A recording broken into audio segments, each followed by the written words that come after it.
Okay. Hi, Blanche. Thank you for joining us, for joining me on a Monday morning. What I thought we could do is go to the whole iteration of how I dragged you into this manifesto project at the very beginning. Okay. I mean, you and I met in a. I mean, I just saw you doing what you do, right? I was in a conference and you were in a call. Yeah, doing graphic recording, sketching ideas live, and then we ended up in a conversation. Hmm.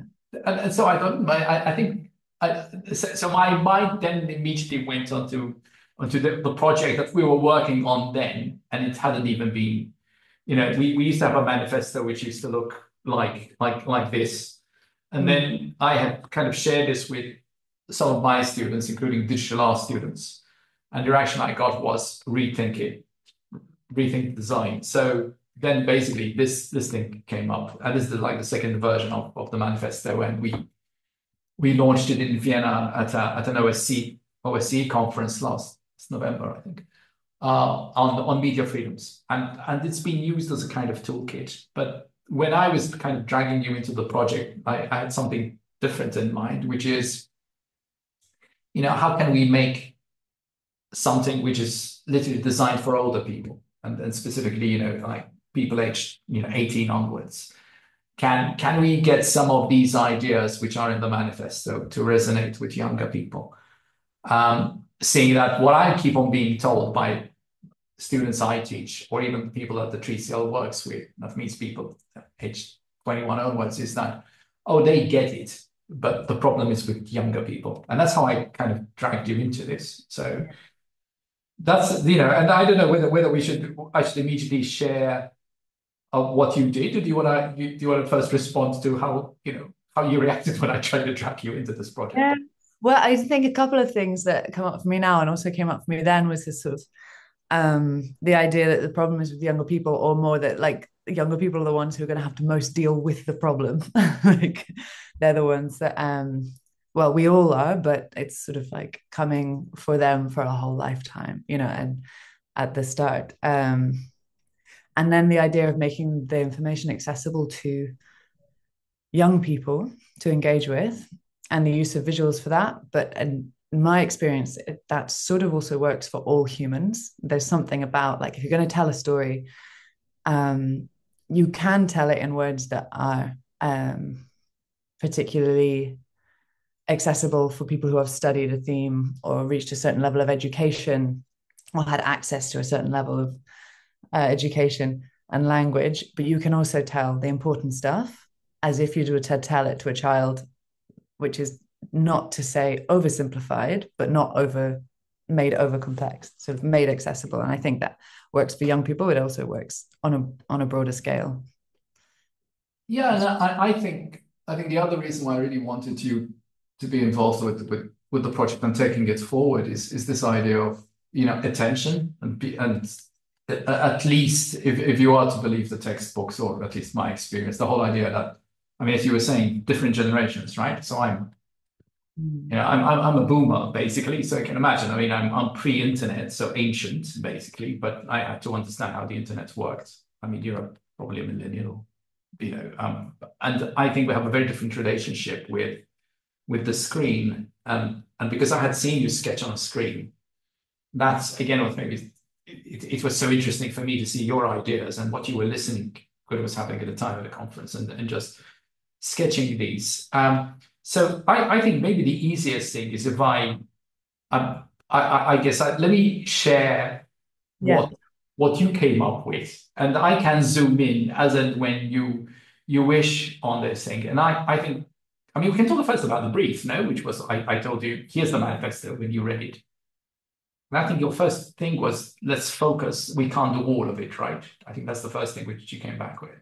Yeah, well, visuals are good for that because, I mean, for example, in a brief like this, we want to have one image, and you think that this image is going to be in part seen online, which means that there's a limit to size. Although I really liked the fact that this was also for printing, which means that you can actually play with scale and also the amount of information, and it's not so limited. But yeah, a single image is a good way of saying what's really essential. because if you put everything in, you can't see anything. Um, and then it was actually working together that we kind of found that you already had the information in this organized way with the kind of categories. And so we were able to organize around that visually and streamline it down. But it was interesting reading the whole manifesto, and I kind of hope that this works as an entry to being able to then go deeper into all of that detail. We were discussing earlier about the whole notion of, in a way, what you have here, which is information disorders.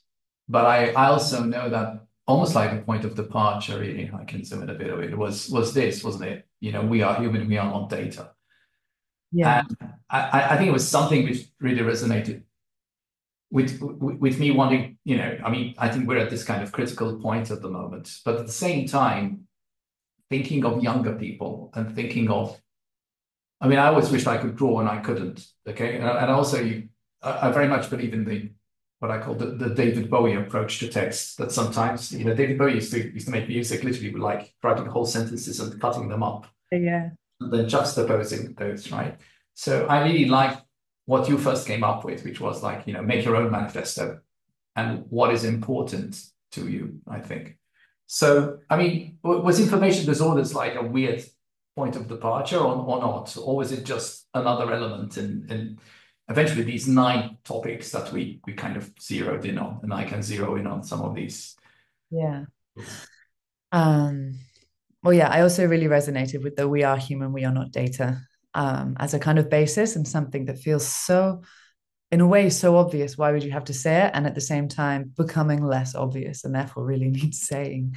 Um, and also, yeah, I remember in our first conversation, we were talking about sort of sharing these ideas with a young audience, finding it really important that it be bi-directional or more of a sort of call to action. And that was what I think I was quite insistent about Yeah.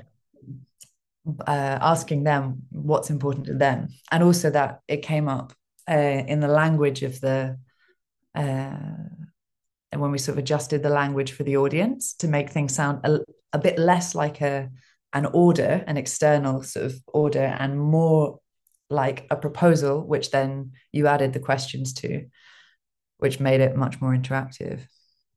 Yeah. Sorry. Yeah. And I think the other thing I was worried about, I can tell you what I really was worried about, is that it was too academic-y, maybe. And I was relying on you as a bridge in a way to get it's not even to simplify the message. I think it's like to clean up the language, isn't it? But Yeah. talk to me about the process you go through, okay, when you do something like this. And it's maybe not just about this particular project, but I've no idea how you ended up doing this kind of work. And yet I know that for the manifesto to resonate with younger people, we have to get as visual as possible because that's just the way they are. So how did you get into this? How did I get into this? By being a visual thinker. So someone, I told you like before we pressed record, I was like, I need to get a pen because I think with my hand on the page. And so that's always been the case. That's my personal story. It's also true for a lot of people. And I would say everyone is a visual thinker, which is one of the reasons why media has become so visual and that is so popular and that it works for good and for bad, depending on how people use it. And then this particular way of sort of bringing information together, it's a kind of mapping a kind of jigsaw puzzling of ideas into space to make them tangible, to make them something that you can get close to with your senses. A lot of these ideas are very abstract. The technologies themselves have gone from being mechanical things that you can mostly touch to abstract things. You might touch your phone, but the concepts we're talking about, it's all things you can't see and can't touch in the air, underground cables, satellites, platforms, algorithms. And so actually making this, and that's true with many different topics. We travel into the abstract and bringing things back down through pictures. And that includes the text, which becomes, as you sort of handwrite it give it different meaning by the different ways that it's written, the different sizes that it has, different impacts. That kind of makes it something that is just more tangible for the human experience.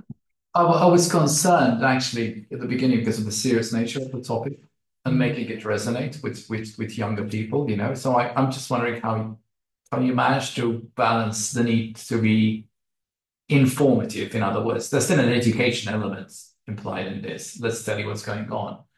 But also coming up with how do you balance the need to provide information, but also making it fun, I think. I mean, what does that go back to? Do you scribbling or enjoying drawings? Because clearly I've shared this with other people now and they get it. And that for me is when I'm saying people who get it, let me rephrase that a bit. People my age are getting it. The acid test is going to be if young people can get it. So I'm just wondering how you bridged and even the kind of imagery that you used in some of this stuff. Well, people relate to people. So I find that whatever the topic, if you're talking about something that impacts humans, impacts people, then working through figures, characters, essentially, is a very relatable way of doing that. Sort of triggers emotion. Images trigger emotion. And emotion, if we're emotionally closed, then information doesn't arrive. So it might seem like a very simple cartoon. It might be a very simple cartoon, but just by sort of seeing a character in a situation, we kind of engage emotionally. And then I think that allows the information to come in. Also humor, like serious topics also need humor, visual humor and play. Visual grammar. I really love visual grammar. So I'm also a lover of literature, poetry, texts, and a great reader. And linear text has, you know, all of its ballet and beautifulness. But it's a single way to travel. Whereas if you have this mapping of information, including the text, then you can actually travel around it in much more diverse ways. You can take out any unnecessary words and replace them, either just by where you position things, which means you don't need sort of grammatical errors. And so you take out all this sort of textual fluff, or what would be fluff in this dynamic, and replace it with something that we read naturally. You know, the first writing was hieroglyphs and other kind of pictorial texts. And so there's things that we just understand innately. They're kind of pre-verbal. And so you can access the verbal space and the pre-verbal space and the emotional space and the intellectual space with something that just looks very simple, but operates on these different human levels. And I think that's kind of the magic of combining the image and the text, and that it sort of works for anyone, regardless.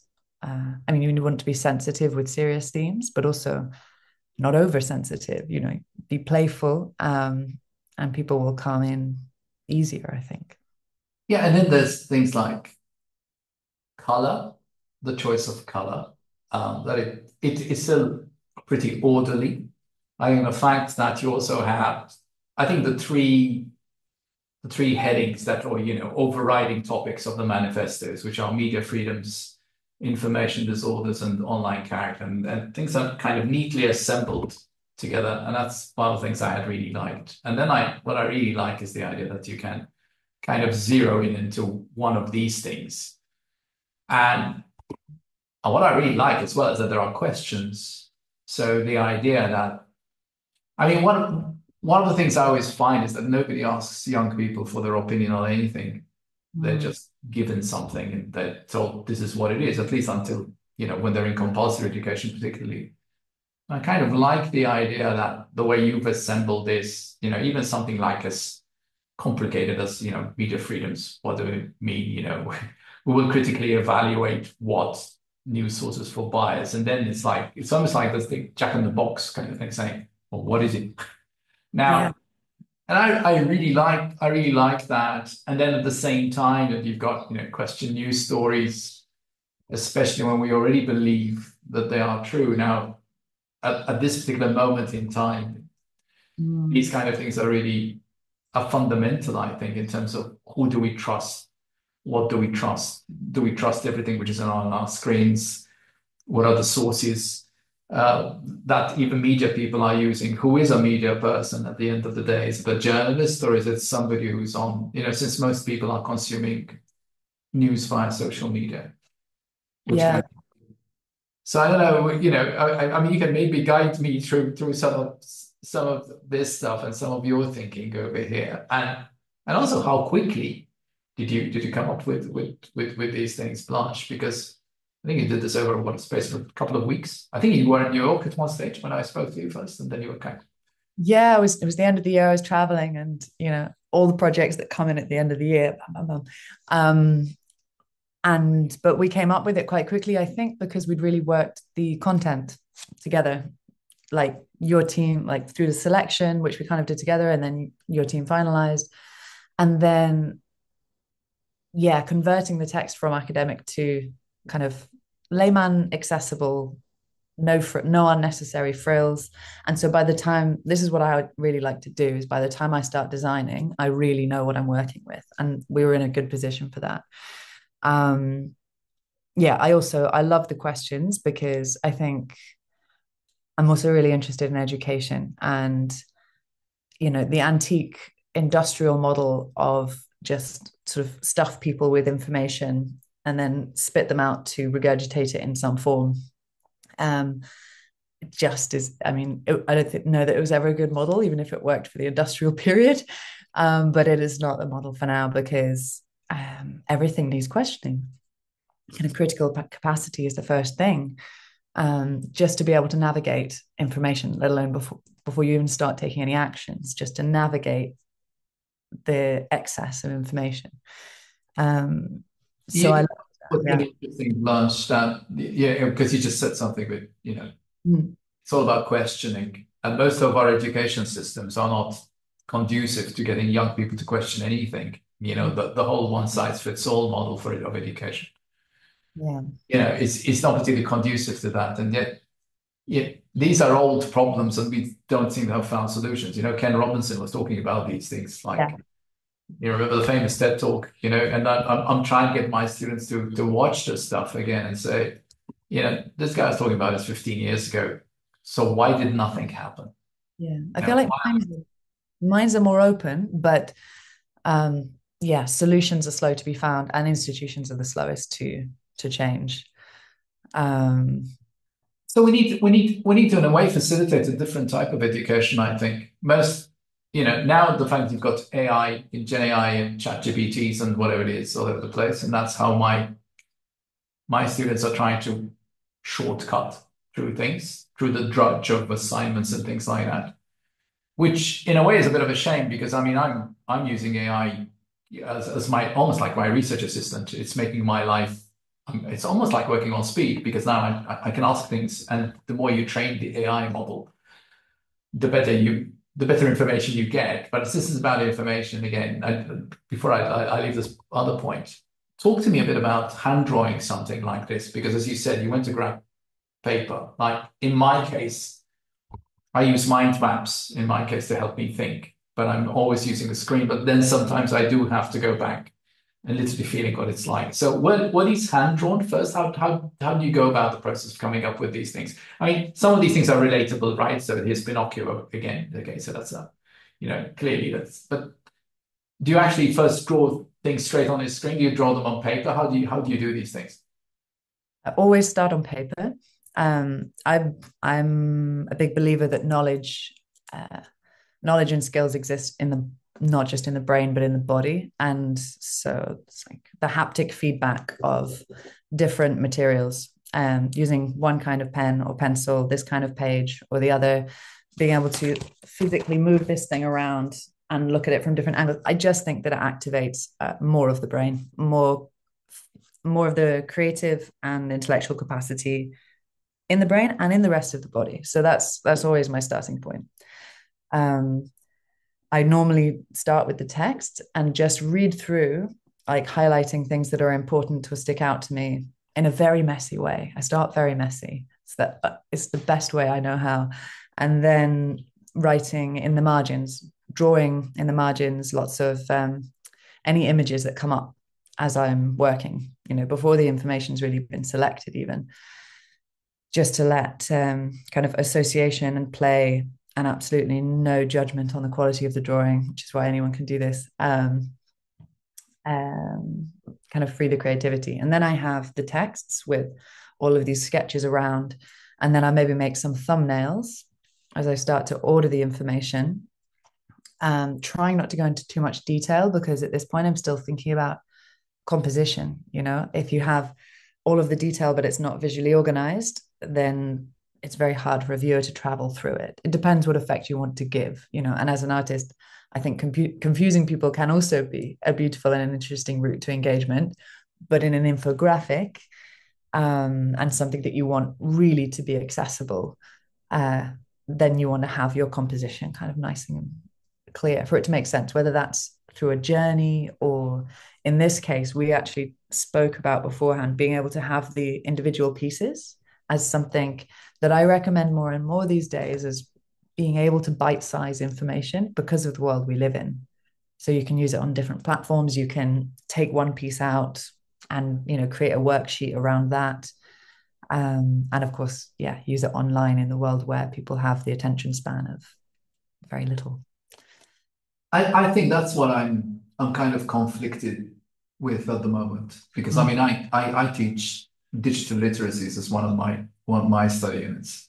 So getting people to understand what's going on. I mean, I'm teaching a course at the moment called New Media and the Social World, and how to interact with each other. And I guess because I was brought up with books and the love of books and the love of text, and now I'm trying to help people who have not been brought up with necessarily a love of books, but they've been brought up with a love of screens, and on the screen there's anything, and the likelihood is that it's moving image, and this isn't. This is static, and this is where I want. I guess the next experiment, the next iteration of the manifesto is going to be: does any of this resonate or work, and with whom? Our feeling remains that if you're talking to policymakers, you're going to need to go through with text and some imagery, but it's fragmenting now, I think. So I'm just wondering, in this, this whole world, which is saturated with too much, the information plenitude, I mean, how can visuals really help break through the noise, I guess, and capture people's attention? And then I just have one more question. Okay, well, yeah, I'll give you my thoughts on that. Being a worker in visuals, a liver through visuals, I think it depends a lot how you use them. So we spoke before about print, like not just surrendering to the idea that everything is digital now and that that's the only interface. It literally lacks dimensions. So being able to work with print, I think people, if you put something in someone's hands, they have longer to read it, because as you said, not only is almost every image that you see on a screen moving now, it's also likely to be replaced within about 10 seconds if you're lucky.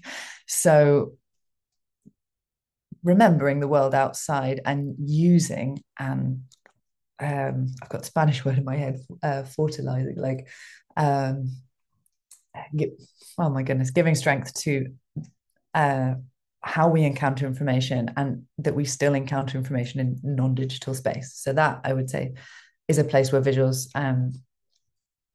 have a much broader potential as well.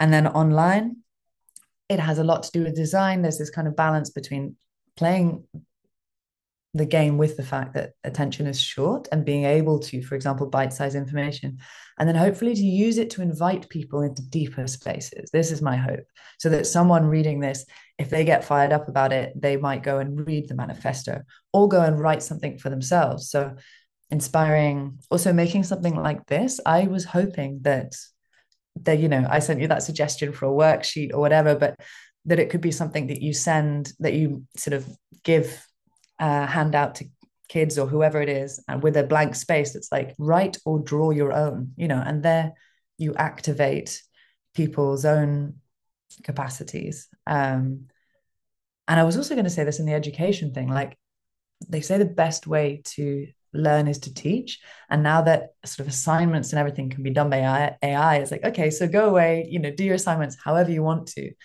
But then you come into the next class and, you have to teach what it is you've learned whilst you're away, or to your classmates, or explain your manifesto item. So I think there are different ways of traveling in. And I also hope that literature and the ability to deep dive focus in via text, which is a beautiful medium and very effective and very deepening. I hope that doesn't get. It's so interesting you said that, because I mean, two things. I'm totally with the class I'm doing now. I've, well, let's say, forced them, encouraged them to go back to blogs. So I actually got them to set up Substacks. Not everybody has taken to it, but now they will soon understand that I'm serious about it. I also went back to blogging. I used to blog 25 years ago and written a blog for ages. Okay.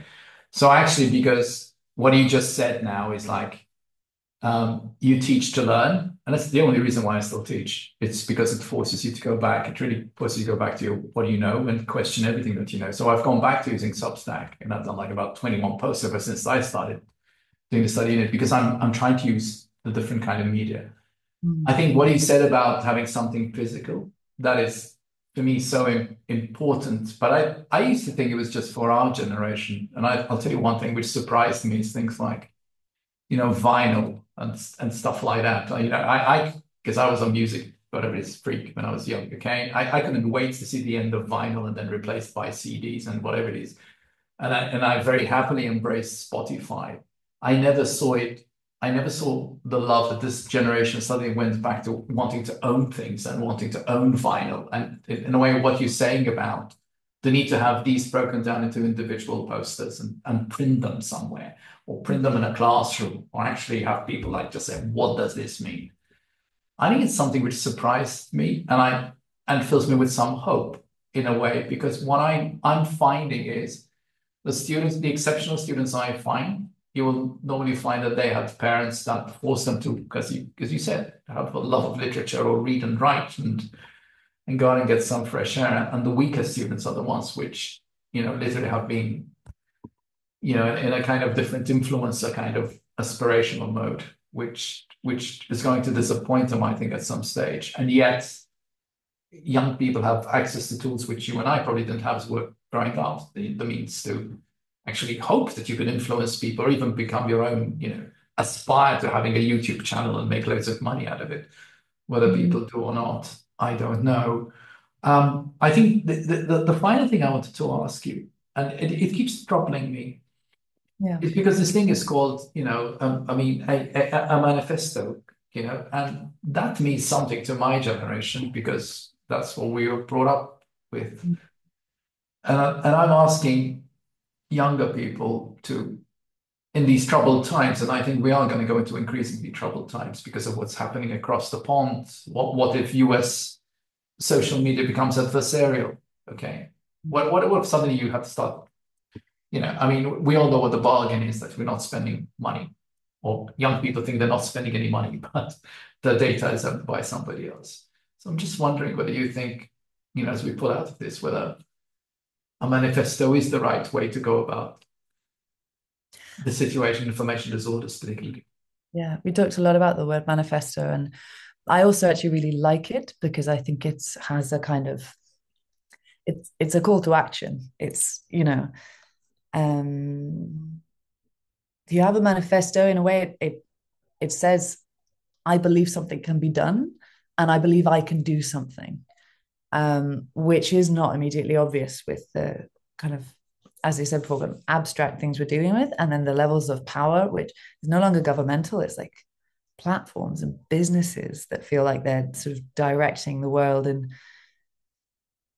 the creepy subtlety of algorithms and all of this stuff. So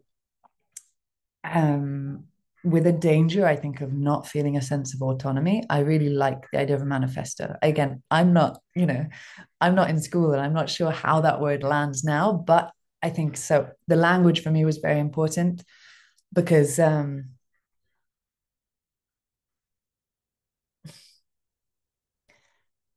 um, yeah, the language in terms of being interrogative, Hmm.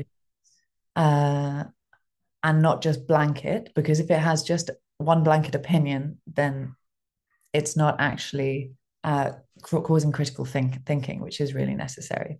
So I think a manifesto, which is a call to action, and this kind of what's important to you, what's your manifesto, um, that as a proposal, I think is really valuable.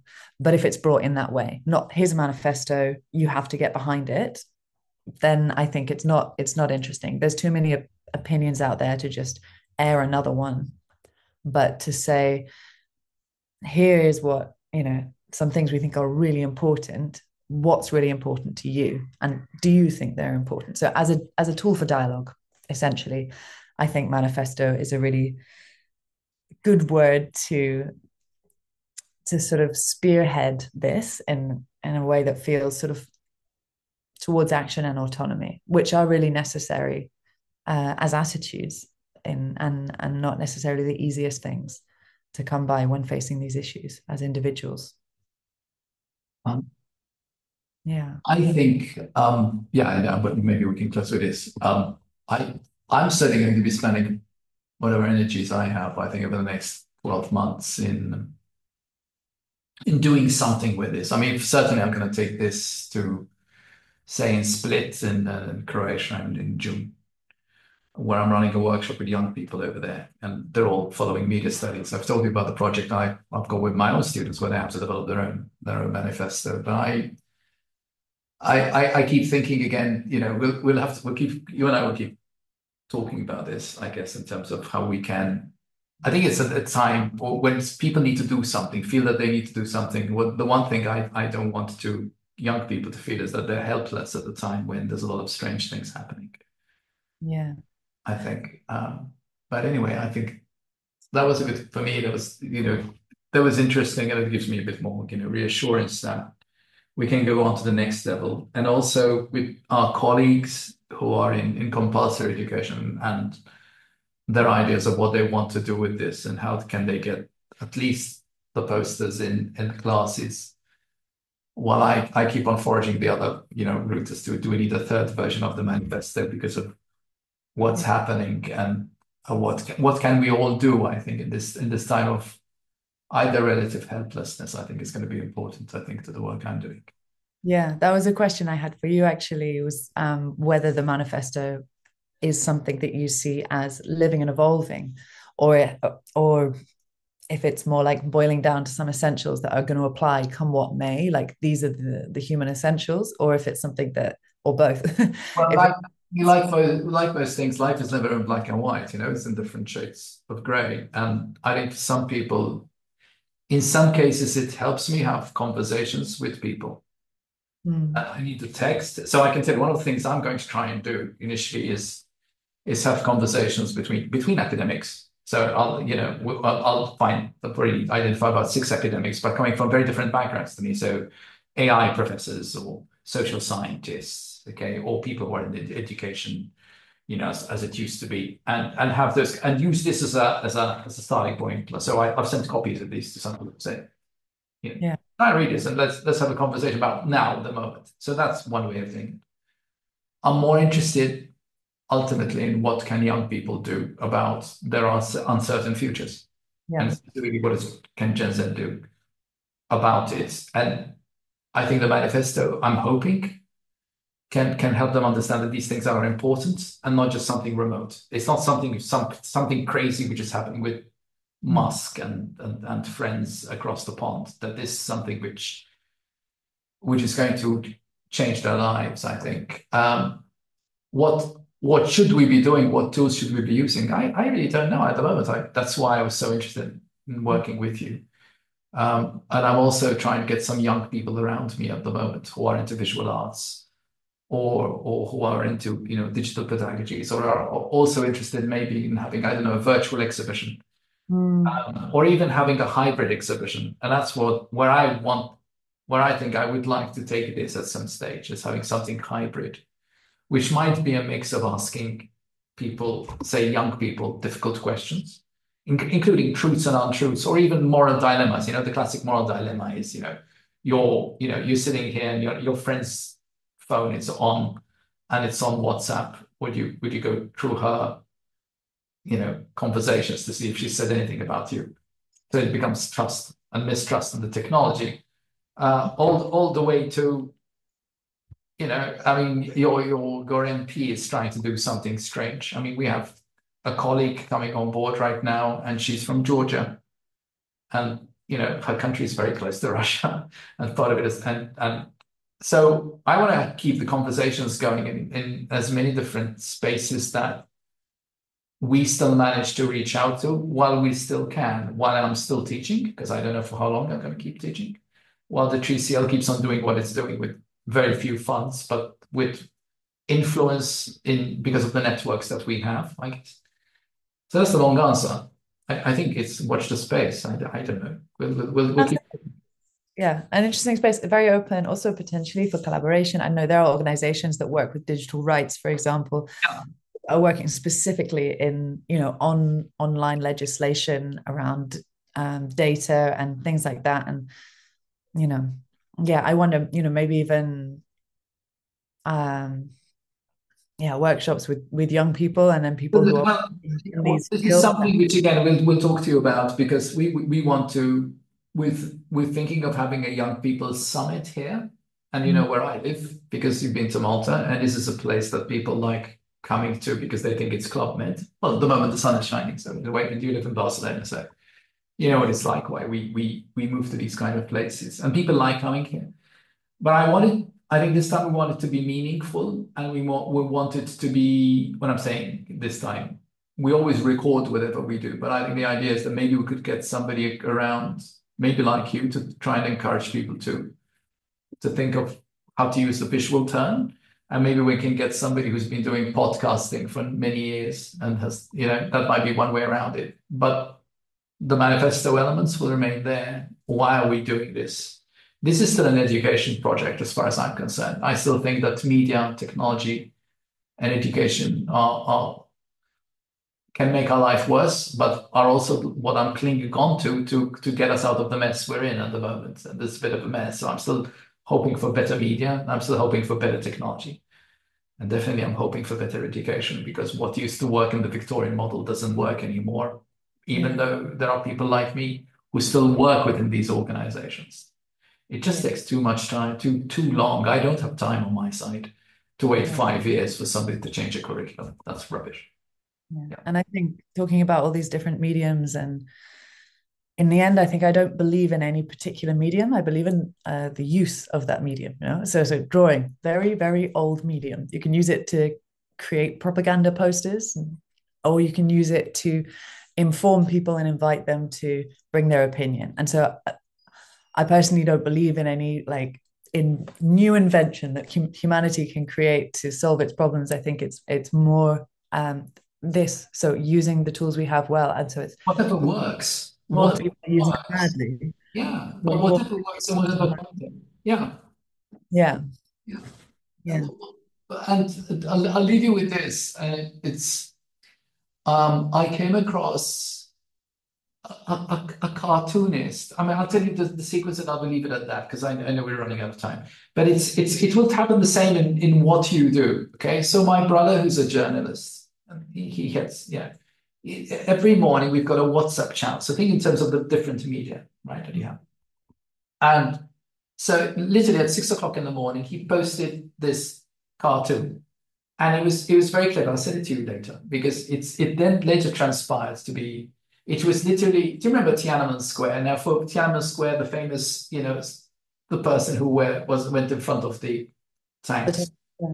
And what this guy had drawn, I assumed it was a guy, but I just saw there was a signature there. And literally he'd drawn somebody again, but instead of the truck, or instead of the tanks, it was Musk's Cybertruck. So he literally had this kid in front of okay, and he's doing exactly the kind of symbol of resistance. So what did I do then? I literally went to try and search as to who this person was, and then transpired it was a Portuguese cartoonist who's based in Porto. And then I literally, on my Substack, which I started, I literally put in a clip to this cartoon. But then I found that this guy also had his Substack account. So I just rightly attributed it and I said, I found this.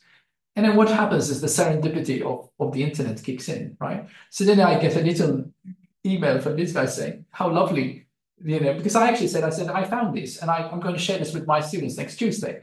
And then he said, could you take a picture of your students watching this? Because I'm trying to see as to how this artifact, this visual I've created, how it's being used in different places.